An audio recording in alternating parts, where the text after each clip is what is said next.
So this is Walt Whitman. What you can see here are the two most famous images that we have of him. The one on the right is portraying him as this benevolent Santa Claus figure, whereas the one on the left is the one that appeared on the frontispiece to the first edition of his celebrated collection of poetry, Leaves of Grass. You can see Whitman here uh, posing as this casual American guy with his hat cocked to one side, and he's the self-professed poet of the people here in this image.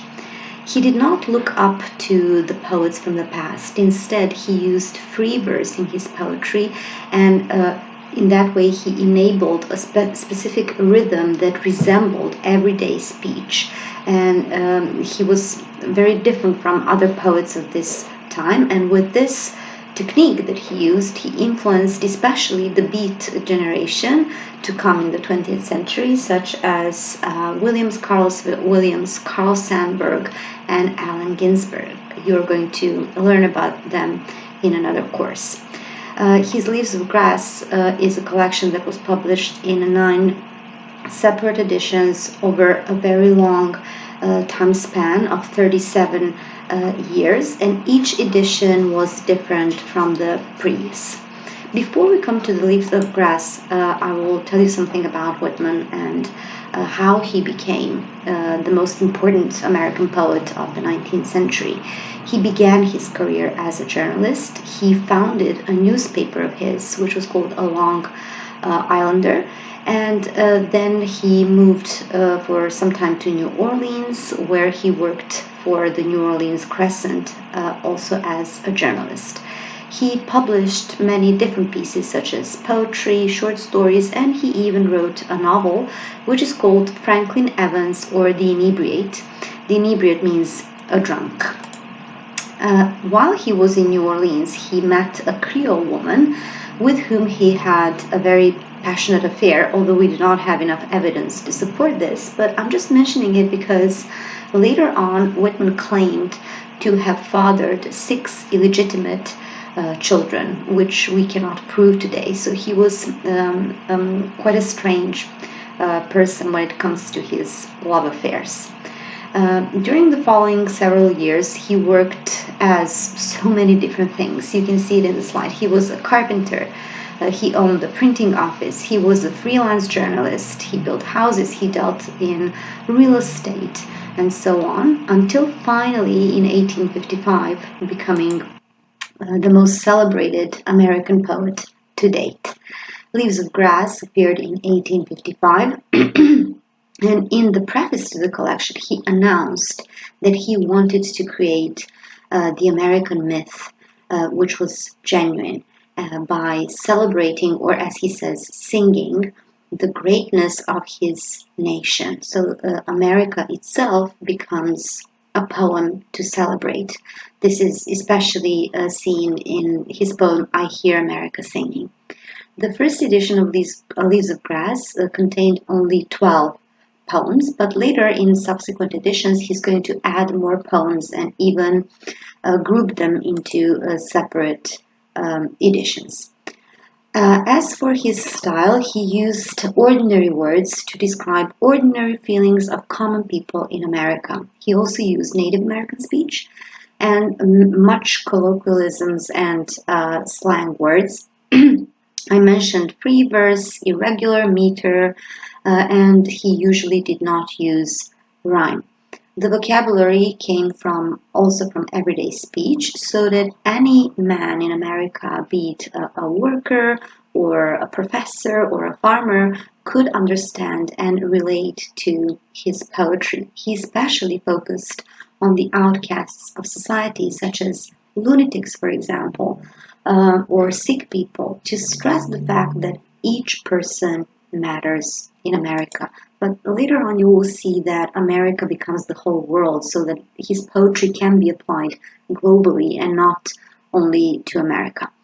He sent a complimentary copy to Ralph Waldo Emerson to read, and although the first edition did not sell quite good, he did receive praise from Emerson, who said, I find it, Leaves of Grass, the most extraordinary piece of wit and wisdom that America has yet contributed.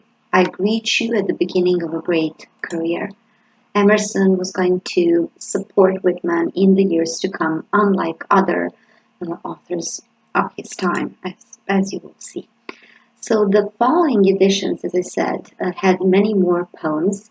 He started adding poems. So you can see here in the second edition, he added 20 poems. In the third edition, he added many, many more poems. So the collection had 178 poems all in all. And then he began to create special groupings for the poems based on their specific theme. This started from the fourth edition, which was a bit controversial because it had many sexual allusions. If you remember, I mentioned that Whitman focused on the body and the fact that it is only through touch and sex and sexual drive that we can transcend the body and unite with the overall soul.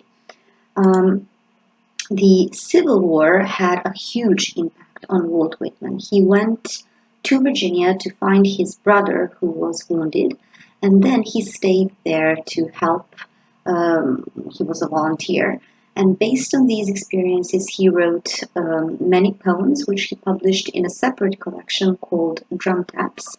He even published a sequel to Drum Taps, which contains one of his best-known poems about Abraham Lincoln, and the poem is called When the Lilacs Last in the Dooryard Bloomed.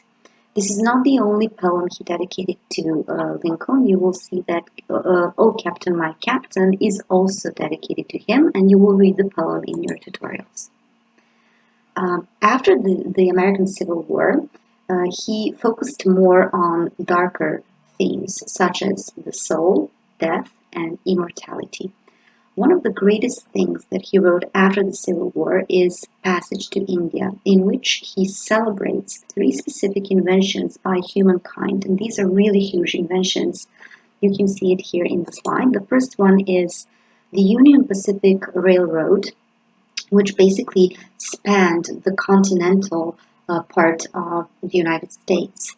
Then he celebrated the Suez Canal, which connected Europe with Asia. And finally, I think the third one is maybe the most important. He celebrated the invention of the Atlantic Cable, which finally connected America and Europe. But his most celebrated work, of course, remains Leaves of Grass. And in Leaves of Grass, the most important poem is Song of Myself. I will give you some excerpts from this song, as he says. And of course, when you read the poem out loud, it does resemble a song because of the specific rhythm that I mentioned. Here's how he describes Leaves of Grass. Here, the frailest leaves of me, and yet my strongest lasting. Here I shade and hide my thoughts. I myself do not expose them, and yet they expose me more than all my other poems.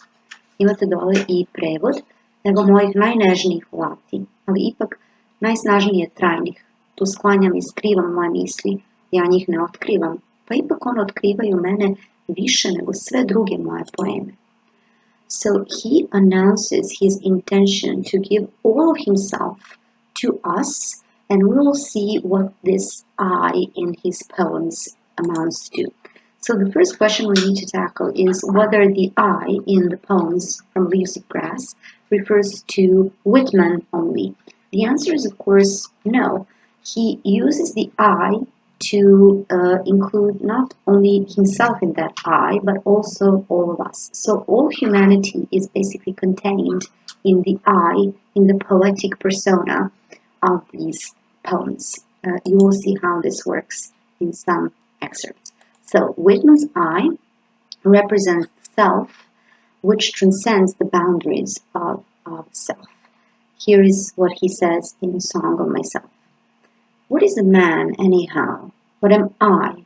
What are you? In all people, I see myself. So you can see here that he plays with the pronoun I, basically implying that I is the same as you or me or any one of us. In section 51 of Song of Myself, he says, in brackets, I am large, I contain multitudes. So this I is now the world, because multitudes refers to all the people who live in this world. So this is the symbolic meaning of the leaves of grass. I will just tell you for the first part that leaves of grass, the title is a pun. It's a wordplay because grass is a derogative term used to describe writing that was not that good, something that was not very valuable, something like pulp fiction, let's say. So this is grass, whereas leaves is, of course, synonym for pages of the book. So leaves of grass can be understood in that way. He plays with those words, but also grass as a symbol has a huge significance in the meaning and the understanding of the overall significance of the whole collection, Leaves of Grass.